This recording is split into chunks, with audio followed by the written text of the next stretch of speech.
Ассалаумағалейкум. Рахмет. Бақытты отбасы орталығында үлкен бір керемет шара өтіп жатыр. Бұл қазақ кимешегінің көрсетілімі дейме, презентация, таныстырылымы өтіп жатыр, иә. Арнайы шеберлеріміз келді. Айнаш міне. Қызылордадан келдіңіз ғой? Талдықорғаннан келіп отыр, міне. Айнаш ханымға қол шапалақ қояйық. Біз енді бұл кимешек деген өзімнің қазақтың өзінің төл киімі, біздің жалпы аналарымыз ешқашанда жалаңбас жүрмеген, және де өзі қазақтың киімі аналардың мәртебесін аяқтап отырады екен. Өзі сіздер білесіздер, қыз бала үкілі бөрік киеді тұрмысқа шыққанға дейін. Қыз бала жас кезінде, кішкентай кезінде, бүлдіршін кезінде үкілі тақия киеді, шылдырмақ тағып, оны да білесіздер. Тақия, тана дейді ғой, тана деп атайтындай. Соны киеді, одан кейін сол бойжеткеннен кейін үкілі бөрік киіп бұлғақтап өсіп, немесе кейбір жақта жалпы қыз балалар тұрмысқа шықпай тұрып қызыл орамал тартады деген де деректер бар. Жарқын Сәленұлын айтады екен, жаңағыдай қызыл үй деп атайды екен, қызылы бар үй, жаңағыдай. Ол қызы бар үйді, қызылы бар үй деп айтады екен. Қызыл орамал тағады екен. Ал енді ақ жаулық, бұл енді ақ деген түс, жалпы бұл әйел адамның, тұрмысқа шыққан әйел адамның символикасы, ақ түс. Сонда қазақта құндылықтар жүйесі бар ғой, бірінші байлық денсаулық, екінші байлық жоқ, олай емес екен. Екінші байлық 10 саулық екен. 10 саулық. Үшінші байлық қана ақ жаулық екен. Өйткені бұрын сіз білесіздер, қалыңсыз қыз болса да кәдесіз күйеу болмайды дейді. Жалпы бұрын қалың мал төлемей, қалың малын жалпы үйлену мүмкін болмаған қазақта. Тіпті қалың малын төлей алмаған жағдайда, сол жігіт ана қызды қатты жақсы көрсе, сол елге барып, қайнатасының қолында тұрып, сол қалың малын құнын өтейді екен. Оны күш кию дейді екен, күш кию. Күшік емес, күш кию. Иә, күш кию. Сіз оны қазір жұрт күш кию деп жүр ғой. Негізі күш кию. Иә. Содан кейін сол тұрмысқа шыққаннан кейін сол ақ жаулық тартады, сәукеле киеді. Сәукеле енді ол бір-ақ рет киеді. Бұл сәукеле дегеніміз, сіз білесіз, мынау Сапақбай деген арқада бай болған, оның сәукелесі дейді, ол сәукелесінің тастарының өзі 150 жылқының құнына тұрады екен. Алтын, сондай күміспен көмкеріп, енді байдың қыздар, сондай бір 150 жылқыға сатып, сол алтын тастармен, күміс тастармен көмкеріп, ол енді қыз баланың ең бір сәулетті кезеңі ғой, сәукеле киіп келе жатады. Содан тұрмысқа шығып, ана атанғаннан кейін, бірінші баласын босанғаннан кейін, сол қазақтың келіншектері сол кимешек киеді екен. Кимешек киген кезде бұл кимешектің негізгі мағынасы, өзі көріп отырсыздар ғой, бұл өзі өңірі жабық, бала емізгенге өте ыңғайлы. Сосын жауырыны жабық. Әйелдің жауырынын жабады, неге? Өйткені сіздер білесіздер, адамның бүкіл нүктелері, жүрек нүктелері, бүкіл ауруларының барлық нүктелері адамның арқасында, алдында ештеңе жоқ. Содан қазақтың әйелі ешқашанда арқасына ашық жүрмейді. Тіпті мысалы біздің ауылда жеңгелеріміз ана неге жилетке дейді ғой, жилетке жеңсіз. Сол қойдың терісінен иіліп соны киіп жүреді. Ешқашан ауырмайды. Қазіргі кезде көп адамдар, көп келіншектер сол қалай болса солай киінеді, арқасынан жаңағыдай суық тигізеді, көгетіне суық тиеді, ауырып жатады, терлеп жүрді. Ана мысалы қойдың жаңағы жүнінен тоқылған жилетке киіп алсаңыз, ол терлеп жүрсеңіз де сіз ауырмайсыз. Міне сондықтан бұл кимешектің кереметі, бұл көшпелі тұрмыста бұл көшпелі тұрмыстың ыңғайымен жасалған ғой. Және де енді ол әйел адамның өзі бір бала босанады, екі бала босанады, кимешектің үстіне орайды. Қарқарадай қылып орайды. Әйелдің жаңағыдай, әйел адам бала тапқан сайын, әсіресе ұл тапқан сайын, ол өсе береді. Статус өсе береді, сөзсіз бе? Мені байқайсыздар ма? Сонда сол айтады ғой, қарқарадай болып отырды дейді ғой, бәйбішелер төрде. Сосын сіз білесіз бе, көшті, жалпы қазақта көшті, бәйбішелер бастаған, көшті. Анау қатын бастаған көш қараңғылады деген сөз ол әйелдерге айтылмаған негізі. Қатын деп өзінің нәпсісін тия алмаған еркекті айтады. Ол әйелге айтылмаған нәрсе. Сөзсіз бе? Мысалы, шәкәрім айтады ғой, ал енді сипатталық көңілді біз ескеріп бұл сөзімді жақсы ұғыңыз. Жан мен дене қосылған ерлі қатын екеуінен туады көңіліміз дейді. Сонда жан деген ер екенде Құдайдың бізге берген ер жаны. Ал денеміз қатын, бұл ерлі зат екеуі. Сол екеуінен көңіл туады екен. Сонда қазақта сол кімде-кім өзінің сол жаны, өзінің жаны күшті болып, нәпсісін, яғни нәпсі денесін игерген адамды ер дейді екен де, керісінше денесі нәпсі күшейіп, сол жанына нәпсісі иелік ететін, билік жүргізетін адамды қазақ қатын дейді. Көрдіңіз бе? Бұл ана ауыспалы мағынада, бұл тіке мағынасында емес. Сонда бұрынғы батырлар жекпе-жекке шыққанда айтатын, шық жекпе-жекке, ерсің бе, қатынсың ба? Немесе Абай айтады ғой, қатынша тілмен шаптықпай дейді. Майданға түссе жарасар дейді. Көрдіңіз бе? Сонда бұл біздің қазақ тілін түсіну үшін өте көп кітап оқу керек. Бір сөздің өзі көп деген мағына береді. Көп әйелдер ренжіп жатады, сіз қатын деп айтып, айналайын-ау, қатын деген сөздің мағынасы ол тура мағынасында ол императрица деген сөз. Батыс түрік қағанат, шығыс түрік қағанат тарихтан білесіздер. Сол қағанат империя, сол императорын қаған дейді екен де, императордың жұбайын қатын дейді екен. Мысалы, Фатих Сұлтанның жаңағы 6 қатыны болған, соның барлығы Түркияда, Стамбулда қатын дейді оларды. Яғни императрица деген сөз. Сонда қатын деген статус. Қазақ айтады ғой, қазақтың қызы армандайды екен, біз де қатын болармыз, қапқа тары салармыз. Сонда қазақ айтады, бөрік кигеннің бәрі батыр емес, жаулық тартқанның бәрі қатын емес дейді. Сөзсіз бе? Қатын бола білу керек. Сонда біздің жеңгелеріміз ауылда айтады, сен маған үйретпе, мен қатын болғанымда 40 жыл болды. Айта ма? Сонда қатын деген ол статус. Сонда күйеулеріңізге үйге барғанда айтыңыздар, маған қатын деп айт. Мен не қатын болуға жарамайым ба? Мен татымайым ба қатын деген сөзге? Дұрыс па? Ал енді қатынды кім айтады? Сонда қазақта мақал бар. Қараша ханның тұсында. Хан болғаннан кейін оның қол астында халықты қараша дейді. Сонда қазақта сонда керемет мақал бар. Қараша ханның тұсында, қатын ердің тұсында дейді. Өзі ер адам ғана, ер, яғни император ғой, ер. Өзінің жұбайын қатын дей алады екен. Көрдіңіз бе? Сонда ал әйел деген сөз кейбір жаңағыдай ақылсыз адамдар әйел деген сөзді жаман мағынада айтып жүр. Жоқ, қазақ ақымақ емес. Қазақ әйел деген сөзді баяғыдан қолданады. Әйел деген сөз де жақсы сөз. Бірақ әйел деген сөз арабтың хаял, яғни үй іші адам деген мағынаны береді екен. Үй іші адамы, үйдің ішіндегі адам, және тәуелді адам, күйеуіне тәуелді адам. Және бала шаға деген, яғни балаларды айтады. Әйел бала шаға деп қазақ бірдей қолданады. Қатын бала шаға деген сияқты. Сонда қарасаңыздар, әйел ол мысалы күйеуінсіз қимылдай алмайды. Ал қатыншы, қатын күйеуі үйінде жоқ болса да қонақ күте береді қазақтың қатыны. Сөзсіз бе? Оған статус берілген. Сонда Шал ақын айтады ғой, қатын 3 түрлі болады дейді. Қарауыл ғана деген қатын бар дейді. Таңертең ерте тұрады, түндікті оңынан ашады.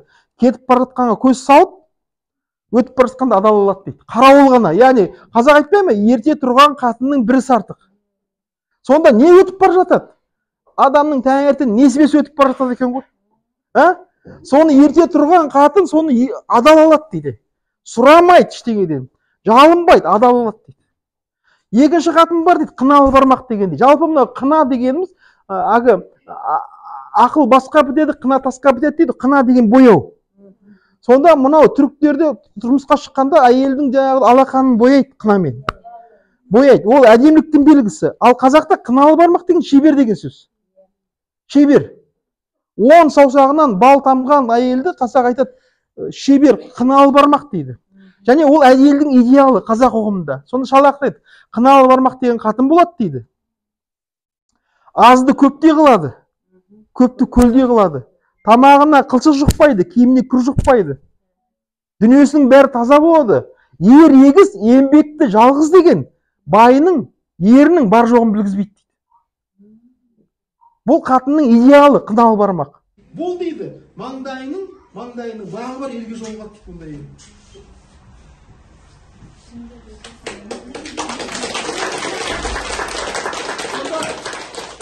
Сонда Мәшһүр Жүсіп атамыз айтады ғой.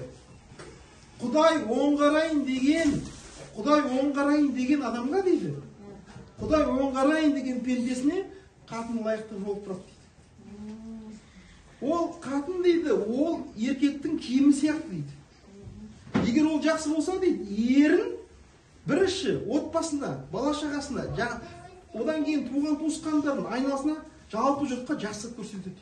Қазір мысалы қатындар бар, өзінің ерін жамандайтын. Еркегін жамандайды. Сен кімді жамандап жатсың? Сен өзіңді жамандап жатсың ғой. Неге? Сен сол еркегінің киімісің ғой. Еркекті жақсылық көрсетуді, жамандық көрсетуде ол қатынға байланысты. Қазақ айтады ғой әлгі, жақсы әйел жаман еркекті хан қылады. Ол біздер қазір әйелдер шулап шыға келеді. Жоқ, ол ескірген мақал, ойбай, ол 19 ғасыр. Жоқ, олай емес ол. Ол солай. Ол мәңгілікке солай. Жақсы әйел жаман еркекті хан қылады. Жаман әйел жақсы еркектің басын дан қылады. Дан деген не? Лас-Вегас. Казино. Санта-Барбара. Сіздер тілдеріңіз сөйлеп жатыр. Дұрыс па? Міне сондықтан Мәшһүр ашық айтып отыр. Құдай оңғарайын деген пендесіне қатын лайықты болып тұрады дейді. Және еркекке дейді, ол жалпы қатынсыз күн жоқ дейді. Неге? Өйткені ол қатынды алғаннан кейін ғана, әйел алғаннан кейін ғана, үйленгеннен кейін ғана оның басына өбітеді. Рас қой? Мысалы, еркектің байуы ол әйелге байланысты. Еркек 1000 миллиондап тапсын, әйел жаман болса, ол отбасы байымайды. Түріктерде бір мақал бар. Еркек сел дейді, сел білесіз ғой, таудан ағатын. Қатын көл дейді. Көл, яғни көл қаншама ағып келген селдің суын бәрін не ұстап тұрады? Рас па? Міне сонда Шолақ айтады. Жақсы әйел дәулетіңе жөн келтірер, әйелің долы болса күнде өлтірер. Атадан жаман туған бала болса, үйде жатқан атаға сөз келтірер дейді. Жақсы әйелдің сипаты қандай дейді? Жақсы әйел кек ұстамайды екен. Есінде ме сен? Деп 40 жылы боғын езіп отырмайды. Қазақ айтпайды ғой әге. Жақсы әйелдің, жақсы адамның ашуы шайырауға кепкенше, жаманның ашуы иіліп бас жерге жеткенше дейді. Сонда Шолақ айтады. Жақсы әйел айтқан сөзді кектеу. Енді еркек кейде айтып қалады, байқамайды енді. Нәпсі шайдан азғырып аузына ие болмайтын. Біз байғұс еркек, Қадыр айтады ғой, еркек деген кімнен? Кемшіліктен жаратылған. Әйел кешіруден жаратылған дейді. Сонда жаңағыдай бір сөз үшін жау болып, бір сөз үшін дос болып деген сондай заман туып, сонда айтады Шолақтың. Жақсы әйел айтқан сөзді кекте қоймас. Осал жігіт әйелге бетте қоймас дейді. Сонда әйелді меңгеру үшін жігіт әйелден руханияты, білімі асып тұру керек екен ғой. 10 есе, 20 есе сөзсіз. Өйткені бөлтірік шешін айтады ғой. Ұрғашының білгенін білмесе дейді, еркек болып не керек дейді. Асшының білгенін білмесе, басшы болып не керек дейді. Мұны сонда Шолағын қортады.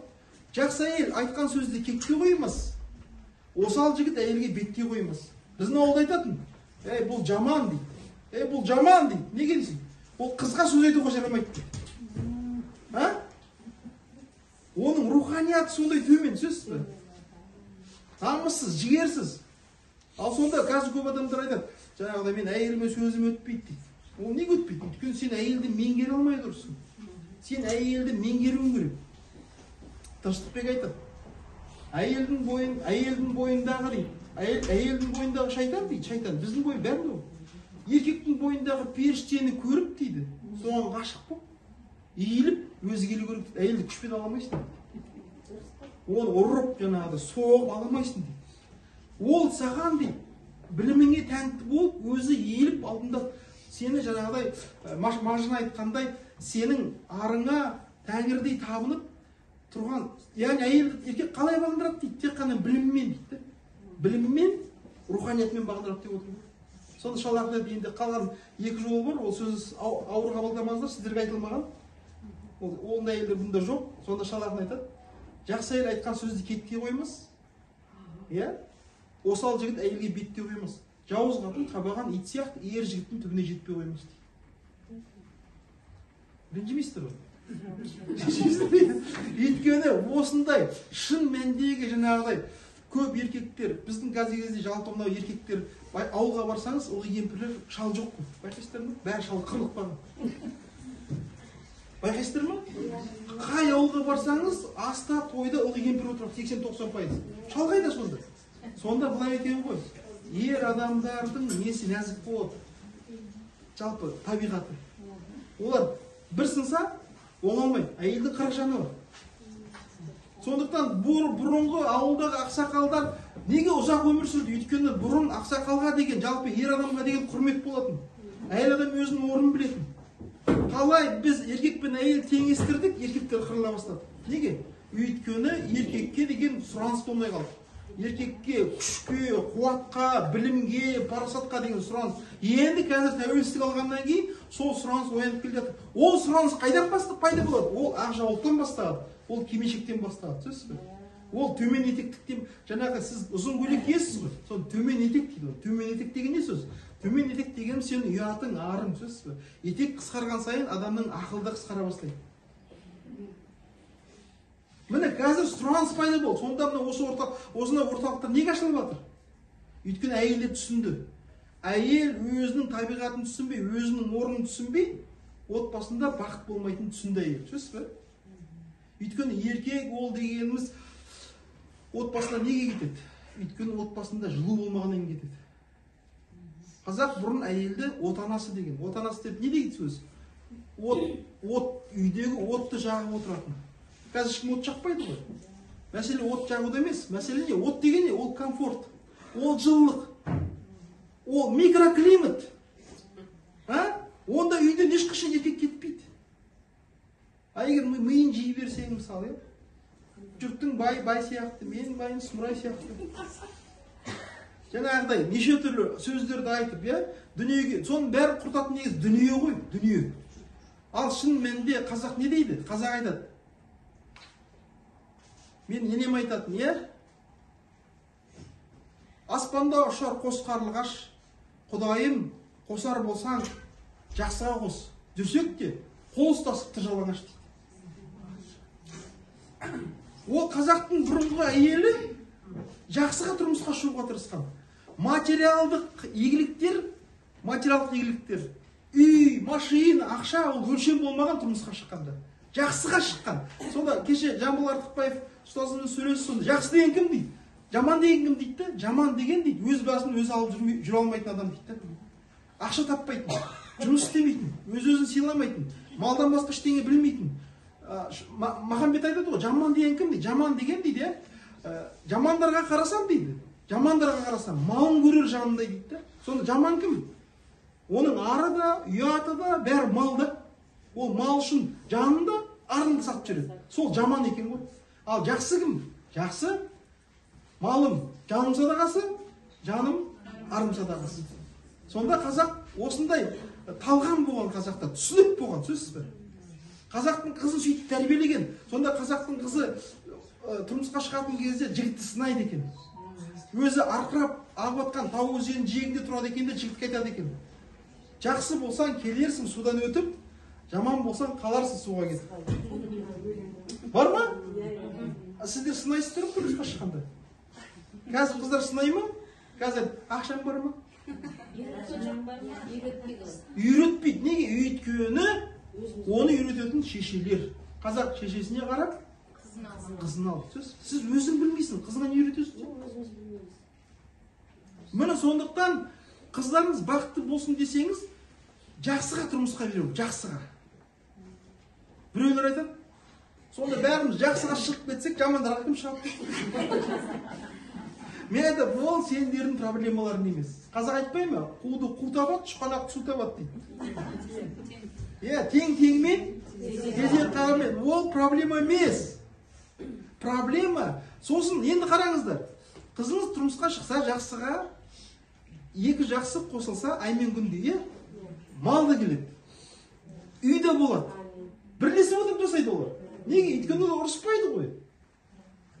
Екеуі де жақсы ғой. Қазақ айтады, екі жақсы бас қосса, бірін бірі қимайды. Екі жаман бас қосса, кең неге сыймайды. Немесе ақтан бері жырау айтады ғой. Ақтан бері жырау айтады. Бедеді ғой. Айтады сонда, екі жаман бас қосса дейді. Екі жаман бас қосса. Күнде жанжал, күнде шу, ұяларлық ары бармайды. Мысалы, біреулер ұрысып атады. Жаңағыдай өзінің отбасындағы бүкіл проблемаларды телефонмен басқа біреуге айтып атады. Олар неге? Өйткені олар нені жоғалтты? Олар арын жоғалтты. Ар деген не? Ар деген тазалық деген сөз екен. Қазақта негізінен әйелдің эталоны сұлу емес, әйелдің эталоны ару болған. Ару деген таза деген сөз. Ішкі жан дүниесі таза, әйелді қазақ ару дейді. Мәйітті арулап қояды қазақ. Сосын текті, жеті атасынан, жеті тұқымнан үзілмеген тұлпарларды ару төртөбелат дейді. Ару, атты да ару деп атып қояды. Сонда ару деген не? Ішкі тазалық. Ал Абай айтады, ішкі тазалық деген не? Ол иман дейді. Иман. Сол біз иманды болғаннан кейін ғана, сол иманды тазалық сақтап тұру үшін намаз бұйырылған дейді. Ол намаз сенің ішкі тазалығыңның, иманыңның көлеңкесі ғана дейді. Егер сенің ішкі тазалығың болмаса дейді, намаз нені күзетеді дейді. Міне сондықтан Доспамбет жырау айтады ғой. Алаштан байтақ озбаса, алаштан байтақ озбаса, арабыдан ат сайлап мінбен. Арабы деген арабы сәйгүлік. Ол шапқан кезде алаштан жаңағы оқ жететін жер. Байтақ дейді ғой, байтақ. Жаңағы қозы көш жерге озып кетеді екен. Байтақ ұзап кетеді. Жаңағы қас қағымдай сәтте, оның шұқырлығы, оның жүректігі сондай. Арабы сәйгүліктердің. Сондай араб айтады, алаштан байтақ озбаса, арабыдан ат сайлап мінбенді. Күмістен екі қолтық жоқ болса, сыпайшылық сүрмен. Сыпайы дегеніміз рыцарь. Қазақта рыцарь, соны таңдаулы әскер. Олардың екі қолтығы күмістен болады екен. Ол қолтығын көтеріп жарқырап тұрады, және күміс ол дезинфекция жасап тұрады. Ешқашанда қолтығы еш шықпайды. Сон қолтық, күмістен екі қолтығы жоқ болса, сыпайшылық сүрменді. Долғанның төбесі тоған айдай болмаса, батыршылық сүрменді. Алғаным ару болмаса, алдым алып сүйменді дейді. Сонда қазақтың стандарттары өте биік болған. Аттың жүйрігін, әйелдің аруын, жаңағы әскердің сыпайшылығын жаңағыдай, сондай элитный әскердің қатарында болуға тырысқан.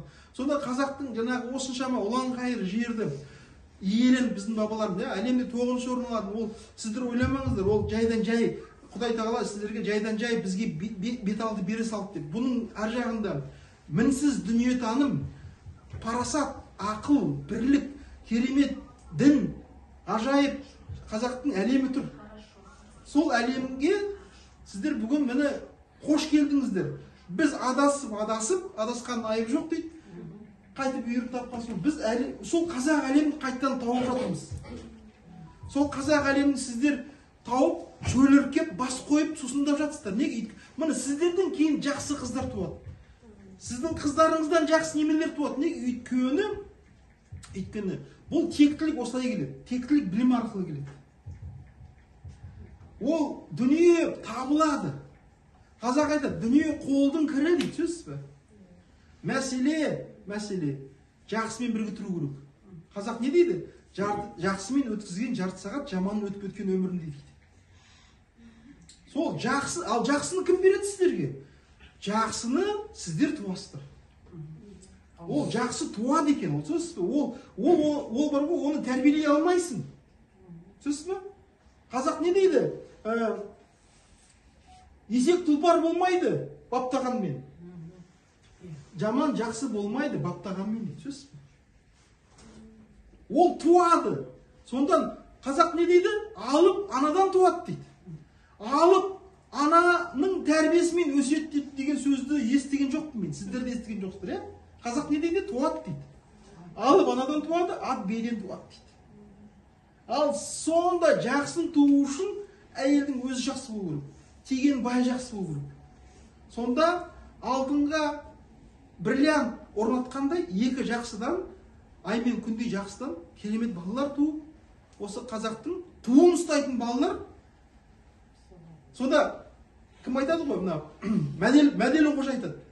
Күдері қожа айтады. Күдері қожа ол бекемен айтысқан. Атадан асып туған ту ұстайды. Жаман туған тезегін ұстайды дейді. Сондан қазір кездегі біздің педагогикада ең өкініштісі туу деген проблема ұмытылып қалды. Бұрын қазақ риза болғанда, қазақ өзі қазақтың сөзіне зер салсаңыздар, өзі әйгілеп тұр. Риза болған адамына қалай айғайлайды? Тусаң ту дейді. Айта ма? Сен туған анаңнан айналайын дейді. Сен туған ананың астынан айналайын дейді. Қазақ ұялмайды. Біліп отыр. Жатыр жақсы еді мына әйелдің дейді. Қараш қандай болады дейді. Егер бұл бар жаман туса, ол қайдан оңсын оның? Шешесін жатыр жаман дейді. Жатырынан құтырған.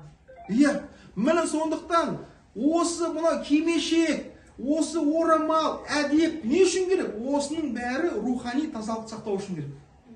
Көз тимесін, тіл тимесін, ешкім сұқтанбасын.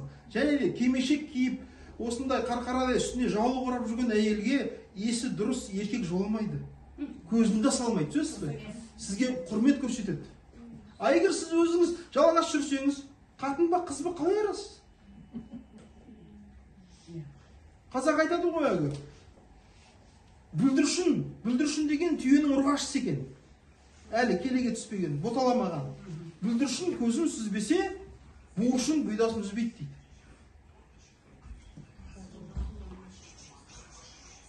Міне сондан осындай кешке қош келдіңіздер. Тыңдағандар көп рахмет. Омар ағамызға рахмет.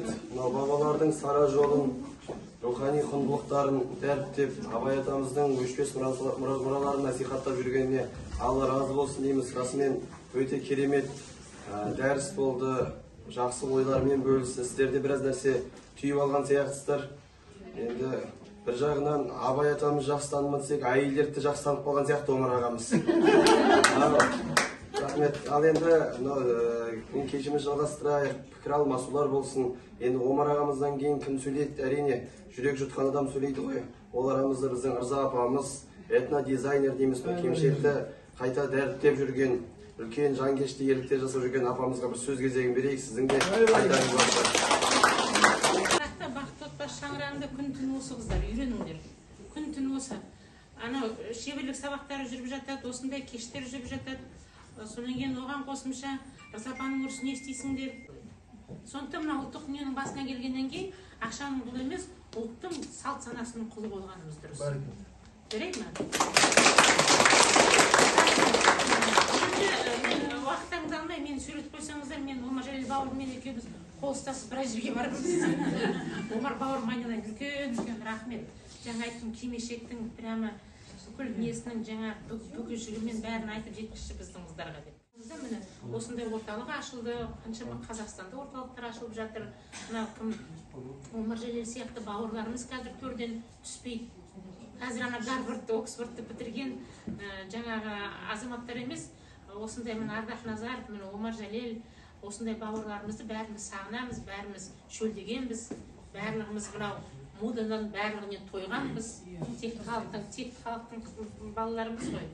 Бәрібір текті халық бір уыс болсақ та, біз айтам, қазақтың бір уыстығы, аздығы да, ол даралығы да табиғи нәрсе шығар. Жалпы табиғатта дара нәрсе, таза нәрсе, дара нәрсе өте аз болады. Сондықтан бір уыспыз. Сондықтан сіздерге айтатыным, үлкен рахмет. Осы жерде күн түні бізде неше түрлі шеберлік сабақтар жүріп жатыр. Мына алдарыңызда мына киіз иленіп жатыр ғой. Бұл киізді біз бүкіл аналардың ақ тілегі деп ертеңгі жаңағы үлкен шараға жаңағы президентіміздің астына төселеді деп ырымдап жатырмыз. Алла бұйыртса. Сондай мәртебені міне осы біздің Ақжалықты, Ақсамайлы аналарға бұйыртты. Әйтпесе мына киізденді аннан да іздеді, мұнан да іздемеген жерлер жоқ. Жаңа әппақ мериносты киіз міне Құдай бізге бұйыртты. Сондықтан бұндай үлкен мәселелердің басында жүреміз, үлкен шаралардың басында. Ол ниет таза болса, пейіл таза болса, қазақтың коммерциясы сол. Қазақтың кәсібі, мен айтам, ешқандай маркетинг, конкуренция, бір-бірімен жарысу, бір-бірімен бақталасу, оның бар болып тұрған сөз. Қазақтың несі, бизнестің өсуі тек қана ниет пен пейіл болды.